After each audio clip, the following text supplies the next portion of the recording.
tonight's episode of Beyond Focus TV. I'm Lydia Patel, and as always, I have a very special guest for you, Dr. Frantz Dorsainvil, author of College Still Matters. He'll be with us for the next 30 minutes, so stay with us. You're watching Beyond Focus TV. Beyond Focus TV allows you to discuss contemporary topics affecting the Caribbean people on both a national and local level.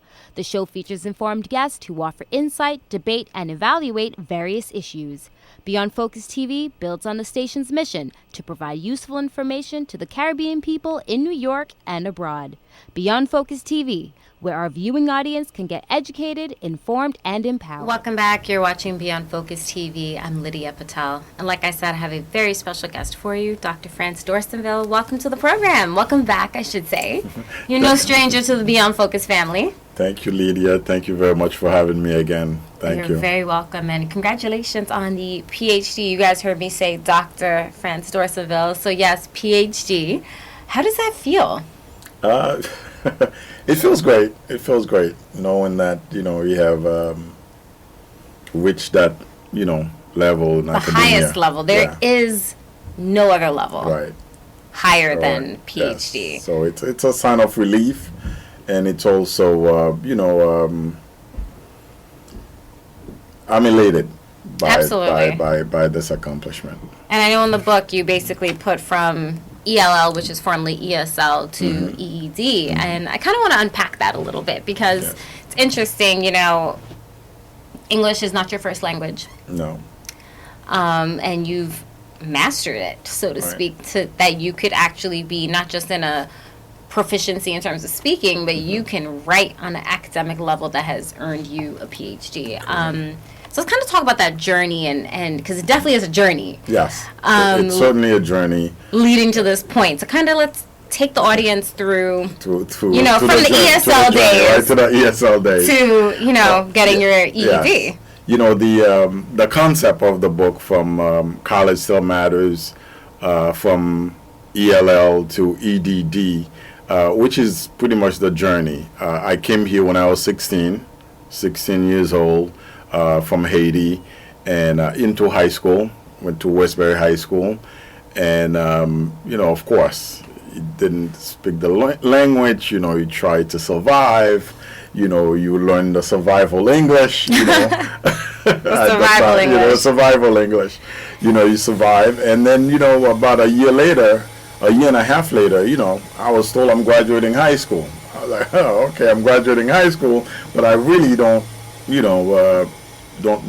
understand English or read English well enough to be graduating anybody's high school, right? But you'll take it. But I'll take it. So graduated, and then I transferred to community college, to Nassau Community College, where, very funny story, community college is a 2-year process, right? 2-year college, that's what they sell you. But I ended up spending 4 years at Nassau Community College. It's okay, you can laugh, because people always laugh when I say that. And the question that comes always, how do you spend 4 years at a 2-year college? But what people don't understand, the 2-year college, the 2 years idea is for someone who was born here, who speak the language, and who can read and write the language well. So if you're in that category, yes, you're going to get into a community college. You will accomplish that in 2 years. And most people don't finish it in 2 years. But for me, while I was at Nassau, I had to take those beginners English courses. All the prerequisites almost. Yes, all those non-credit English courses. I'm talking about English, reading, communication. And that was the first 2 years. For my first 2 years, the only credit courses that I had was math. That's it. So, and of course, so many of my friends, some people dropped out, But for me, it was important because I said to myself, it was only fair that I'm here, I don't understand the language. If I need to accomplish anything, it's for your betterment. Yes, I'm going to have to master the language. So I stayed, I stayed with it. And graduated Nassau Community College after 4 years. I transferred, and I went into education to SUNY or Westbury, where I graduated with a bachelor's in elementary education. And they only would make you do another 2 years Another after 2 years, correct. Right. So at that I'm hoping. point, right, I'm hoping they didn't make you do more. Yeah, that program was just, by then now, Because you would have had... you really understand, with all fairness, you have to be honest with yourself. And I think for many people, they are not honest with themselves. They think that they speak English. They think that they understand English. But at the collegial level, in terms of being able to read and understand and write English at that level, it requires you to really master, going to that process. So that was that process, and graduated with a bachelor's degree in elementary education, because I did not want to teach ESL, because for me, I always felt that my weakness was going to be English. So I always wanted to challenge myself. So even in that process of earning that degree, I was challenging myself to speak English well enough where I can teach, young people. So that's what I did. And then from there, I went for my first master's in school counseling at Long Island University. I did that. And then while I was a counselor, I earned my second master's in school administration. In order for you to be a principal, a director, a superintendent of school. Do you have 2 masters? Yes, I have 2 masters. I did that, and then I'm an education junkie. I refer to Forever myself. Student. Yes, so I'm that person.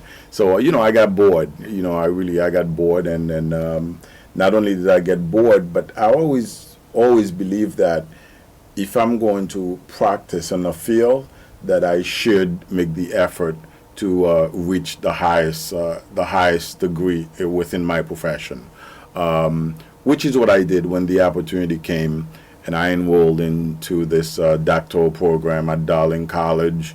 It was a 3-year long program, a grueling process. And then I survived it. I survived it after 5 chapters of my dissertation. I wanted to study the perception of high school students of the school counselors, to really find out whether school counselors whether the students feel that the school counselors are doing the job that they think they are doing.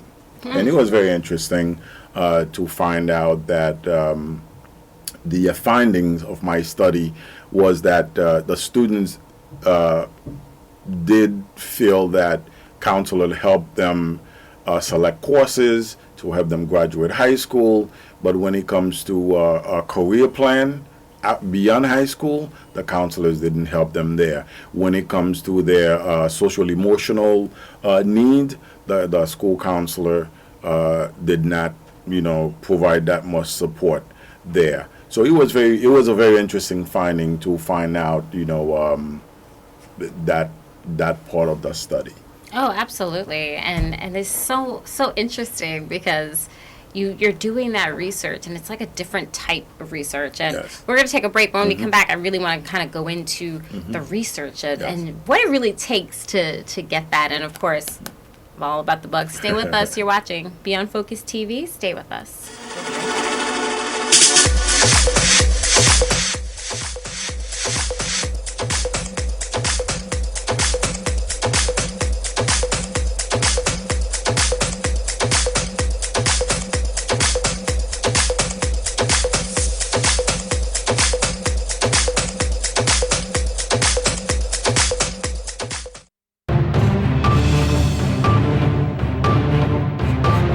Welcome back. You're watching Beyond Focus TV. I'm Lydia Patel. So tell us about this dissertation, because a lot of people at home may not be familiar. So kind of enlighten us on the dissertation and what it really means to the program in terms of you graduating. Well, the dissertation is pretty much you write a book. You write a book that has 5 chapters. And the process is you learn how to do research. You read the research, you understand the research, you analyze the research to understand what the research say and sometimes what it doesn't say, right? And the way that you interpret the research. So first you select a topic of your interest. For me, my interest was really to, at the time, to understand, to find out whether students, I was a guidance counselor at the time, to find out whether the students feel that I was doing the job that I think that I'm doing, right? And that was important for you. Yeah, that was very important for me to find that out. Because that's a way to measure, your skills, what you were doing. Because the kids, who else would know better than the student that you serve, right? So I chose my topic, and then you have to dig deep into the research, finding other research, people who may not have written about your similar topic, who may have written about similar topic but not exactly your topic. So you picking, let's say you would a dissertation or a book on, let's say, principals' perceptions of school counselors, right? Or teachers' perceptions of school counselors. So you have those research out there. So you pick on those research and see what other people say to kind of like include it into your writing. So you collect research, you collect data, a whole lot of data, okay, and then you have to formulate the framework for your research, and then the methodology of the research, and then the literature of the research. So in other words, you have this topic. Now, why do you want to research it? Why is it important? So that's the question. So you have to frame your question around that. Why is that important? Why should people be interested in that? So you have to formulate that. Then you have to create the methodology around that, and then you have to find the research that support your argument. And then you conduct your research. Like, for example, my participant, they were high school students, and I had seniors, juniors, freshmen, and sophomore, and I also made sure that I had ESL student participant and also special needs students participant, because I really wanted to get the a entire global spectrum. view of every student, because it would have been easier for me to just deal with the AP students, right? Because they are the smart ones. They're gonna give you all the answers. But I really wanted to really get the whole picture. And so now you may not find, for example, I didn't find any research that supported my topic, but like I said, there were other research out there around that concept, but not looking at my specific population. So once you collect the data, now you have to go to the literature, like, pages and pages of literature, and you have to read them. And sometimes you can read a 40-page research paper, and then all you get out of it is just probably maybe a paragraph that may say something that somewhat correlate with what you're trying to do. So once you have that, you put that aside. You put it aside. Are we talking about physical copies? Physical copies. Yeah, physical copies. Some people are better than others, right? For me, I have to, even though I may read something on the screen, I need to print it. Yeah. I need to print it. I need to highlight it, circle it. That's my way of retaining information. That's my way of really learning something. So once you have that, but you start really, you write. It's 5 chapters that you write. You start with your first chapter, describing your topic, your reason for doing this, and then you go into the data that you collected, and then you go into the literature that's supported, which is another chapter, and then how you also have to discuss about how you're going to conduct the research. What are you going to do? What's your population? I had to give you give a description of your demographics. My demographics was high school students from 9th to 12th grade, which include the ESL population and the special needs students population. So you have to describe that. Everything you do You have to describe it. And everything you said in your dissertation, you must find someone who have said something to that. Because that's why the dissertation is very technical and boring, if you would. Because pretty much almost the entire dissertation, you are quoting someone, you are according to Lydia Patel, 2000, who did a study in China, and it's worldwide, so you go to the dissertation just to support each and every of your ideas, because they are not just, you cannot just, part of the research, I cannot just make a statement. Yep. You have to be able to support it. And that's the idea with writing the dissertation. And then once you do that, you collect your data, you analyze it, you put it into theme. What came out of your research? What did the students say? Did they say things that are similar, that fall into a certain theme or patterns? So you have to frame that way into the research. And then you explain your findings, and then you also make recommendations. You make recommendations for someone else who's doing this research to perhaps take a look at that aspect of it. So why is college still important? Well, college still matters. College still matters. Yeah, college still matters. Yes, it's all important. College still matters because what I want people to understand is that it's beyond a paycheck, right? Which I talk in the book. College still matters because we're not talking about it. I feel that we're at a point where many people are not talking about college anymore. It's almost like with YouTube, everybody wants to be a YouTuber. Everybody's on TikTok, social media, so on and so forth, right? So it seemed like there's a loss of focus, and I just wanted to bring that focus back. Well, hold that thought. We're going to pick back up with that. Yes. Be right back. You're watching Beyond Focus TV. Stay with us.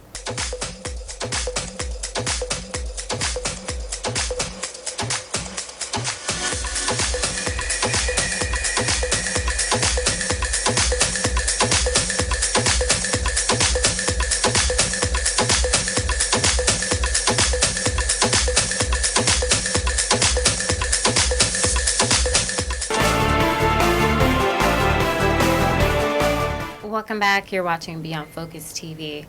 So, as we were saying before, it's so interesting because I've heard this a lot. And actually, on a Zoom call today, I heard someone say, they don't even think college is going to be the same years from now. Like, it's not as important.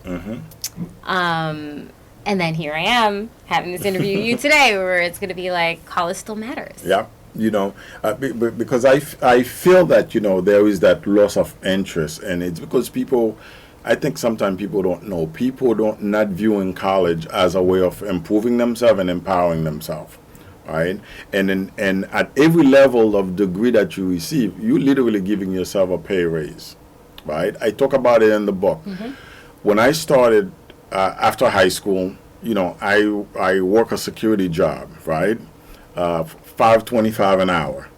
I spent 5 years at that job. After 5 years, I quit that job still making $5.25 an hour. Yeah. Right? After I graduate with my bachelor's, automatically I give myself a raise. Because by then I was making about $90 a day as a sub, right? For a 6-7 hour a day. So automatically I give myself a raise. When I was hired permanently as a full-time teacher, I was making salary. I got a salary. I have a $48,000 salary, right? And then I have medical benefits, dental, eyes. You name it. Summers off. Holidays. 183 days. Teachers work 183 days out, depending on where you are. It could be 183, 187, depending on the district. But it's 180 something days that you work. For the year. That's like almost like half, right? Yeah. Half the year, right? For a decent salary. So what people don't understand, that's at the bachelor's degree. So you go back to school, you get a master's degree, you give yourself another salary within a year or two, you can just keep giving yourself raises, right? So I got a second master's, right? So when I find out that, this is how this works, so I did that. So, I gave myself another raise, Literally, you're giving yourself raises each time you earn a degree, right? So now, the argument or the critics, and part of the reason that I wrote this book is because I was tired of hearing this message. People questioning, is college matter? Is college worth it? Yeah. And the answer is unequivocally yes. And the research is on there to show that why it matters. You have a better lifestyle. Once you're educated, you make better decision. You make better decision. You earn more money. Your network, in terms of people, is different. You have a source of people that you can pull to. You have the healthcare benefits, and what's important, if you're making money, you have the opportunity to do other things that you want to do. Absolutely. Like I talk about traveling. If you love to travel, if you're not making the money, you can travel. I believe that the investment, and also talk about to look at college or college degree as an investment into yourself. There are places that I've been. For example, in the book I talk about it. I met the president of oh my goodness, not Tanzania. It's in the book. Okay. In Africa. African president. I was in the palace, met with him. It was to a school trip. Yeah. It's all because of education. Yes. Where would this little boy from Haiti? Where would I?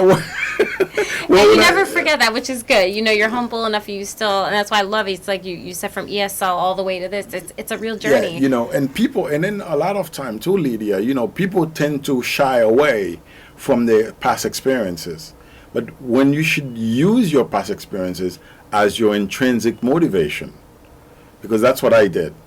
I know I didn't want to go back to Haiti because I was poor. Okay, people don't want to talk about that. People are, oh yeah, I was this, I was that. No, you were poor. You were poor. That's the bottom line. There's nothing wrong with that. So I was poor. I came here, tried to do something of myself, but I used that as my motivation because I know I did not want to ever be in that situation again. How do we get in contact with you to get this book? This book is on Amazon. People can Congratulations get for that, actually. Thank you. They can get a e-copy on the Kindle, or they can just order it, and then if you have Prime, you get it like the next day. It's and I price it in a way where I make it affordable. I make it affordable for people to really give it out to young people. It's a great graduation gift. That's gonna cost you $15. It's nothing. And then I talk about the steps. How do you do it? The other big point that I talk about in this book is you do not need money to go to college. You don't need money. Go ahead, Lydia. Ask her the question. Aside from the scholarships and grants, but yeah, you take student loans. But that's no, it's not. It's not, Lydia. It's not terrible. You know why? The United States of America is built on credit. The difference is, let me tell you the difference, I love Lydia. my credit score. Lydia, let me tell you. No. No, you love your credit score. That's okay. That's okay. Think about it, right? You don't borrow money to go to college. You don't go to college because you don't have money. Will you ever have money to go to college? I'm not talking about you. Most people, would I ever have $44,000 to pay for my doctorate degree? No. And you might have it in savings, but it's not the smartest thing to take. Right. And even if I had it, I would not give it to the college for $44,000 for my degree, as good as it is. But what's wrong with borrowing the money? The mistake that people make, they don't borrow smartly when it comes to student loan. People are borrowing money to go on vacation, to buy cars, to pay rent. That's not what your student loan should be for. Your student loan should be to pay for your academic studies. And if you do that, get a job, get a part-time job, work to pay for this other stuff. That's what I mean by that. And then you have your whole lifetime to pay this loan.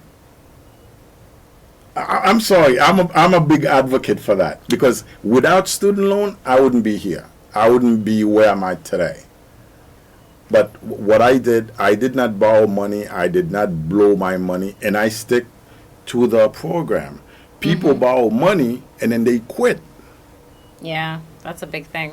I know so many people who say, "Oh yeah, what do I do?" No, well, you quit. It's a money that you borrowed. Now you have to pay it. Now you're going to get a less paying job so you can pay student loan that you didn't finish. Yeah, it's definitely a big thing. But this has been great having you here. Everybody, go and get a copy of the book. Any final words for the viewers? What I want to tell people is this: college still matters, and education is the key to closing the gap between wealth inequality.